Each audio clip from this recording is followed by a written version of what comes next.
इयत्ता चौथी आदरणीय व्यासपीठ शिक्षक वर्ग आणि माझ्या प्रिय मित्रमैत्रिणींनो, सर्वांना स्वातंत्र्य दिनाच्या हार्दिक शुभेच्छा. 15 ऑगस्ट हा दिवस आपण स्वातंत्र्य दिन म्हणून साजरा करतो. आजच्या दिवशी 1947 साली आपल्याला इंग्रजांच्या गुलामगिरीतून मुक्तता मिळाली. भारताला स्वातंत्र्य मिळवून देण्यासाठी अनेक शूरवीरांनी आपल्या प्राणांचे बलिदान दिले. आजचा हा दिवस आपल्याला त्याच पराक्रमी वीरांच्या त्यागाची व बलिदानाची आठवण करून देतो.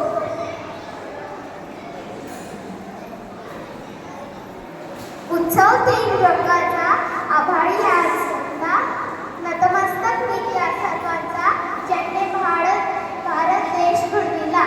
राष्ट्रपिता महात्मा गांधी, लोकमान्य टिळक, सुभाषचंद्र बोस, वीर सावरकर, मंगल पांडे, राणी लक्ष्मीबाई आणि अनेक अशा शूर नेत्यांनी भारताला स्वातंत्र्य मिळवून देण्यासाठी आपल्या प्राणांची आहुती दिली. आपला